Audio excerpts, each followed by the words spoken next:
Hello everyone, it's Shane Kanto, your Wasteland reviewer, and I'm here to review the Christmas Chronicles Part Two. And I actually got to watch the first one for the first time today as well. This review is going to be focusing on the new one though, since it's a 2020 release. And we're back and bigger than ever, as the first film really focuses on this girl and her brother who are at odds with each other for Christmas after their father passes away.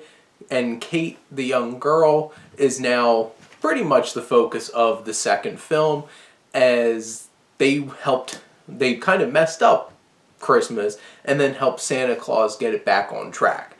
And now Kate is off in Mexico with her mom, her brother, and her mother's boyfriend, and also his son.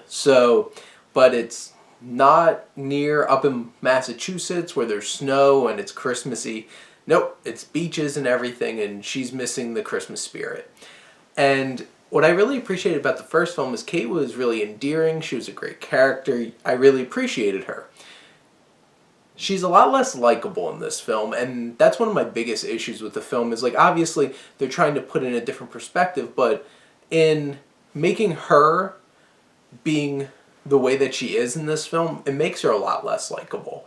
And I wasn't rooting for Kate as much as this one, as she wants to run away, but she gets tricked by this mean elf, played by Julian Dennison, who is best known from Hunt for the Wilder People and for Deadpool 2, and his character is not the most interesting. Like, obviously he has a vendetta against Santa, because he was just a bad elf. And like, Julian Dennison has plenty of charisma, but like, I don't feel like they really utilized him as well in this film like they did in like Deadpool and in Hunt for the Wilder People. So in terms of the antagonist, it's a little iffy in this film, but he messes up Christmas, and Kate, her future stepbrother, played by Jazier Bruno, Jack, who is a really cute kid and a nice kid.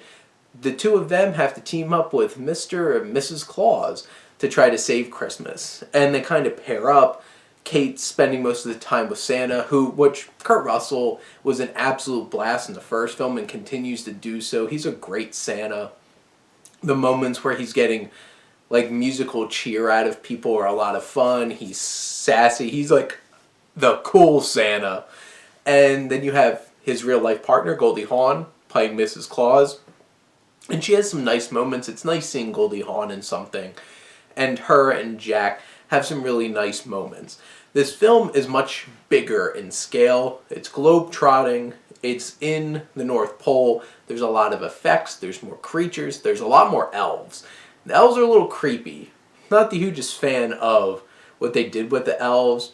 But, you know, they had to have cute little things in a kid's movie, right? Or a family movie. So there's a lot more elves.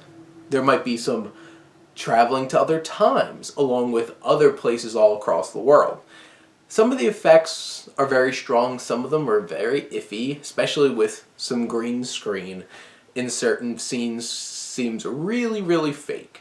And obviously, I don't think they spend as much money on something like this as they would have on some of Chris Columbus's other films, say, like Harry Potter. And Chris Columbus does a fine job creating some Christmas cheer. This one doesn't have as much heart, I feel like, as the first film.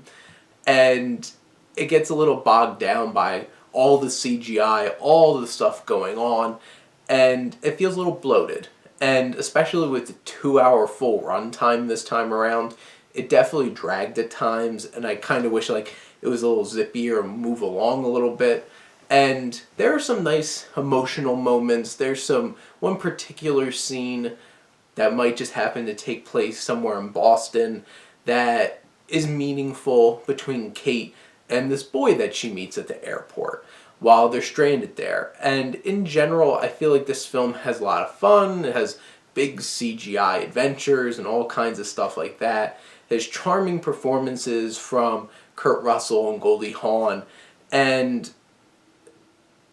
Darby Camp, who plays Kate, is a really charming young actress, and she's a nice center to the film. I do feel like they kind of copped out the whole family dynamic. Like, her brother was such a big part in the first film. He has a girlfriend this time, and he doesn't go along on the adventure. So that felt a little disappointing in that that character was just like thrown away like that into the sequel. But I guess the main focus for this is Kate, and then she develops this relationship with Jack, who she's a little hesitant about because she's still getting over the passing of her father. And in the end, this is a big, bloated, still fun and enjoyable Christmas romping adventure, and it's on Netflix, so it's right there. And you can watch it with all the family. You'll get some laughs, you'll have some emotional moments, you'll have some thrills with some big action set pieces. In the end, this is a solid film. But those are my thoughts. Let me know what you think, and let's talk some movies. But thank you as always for tuning in and supporting your Wasteland Reviewer.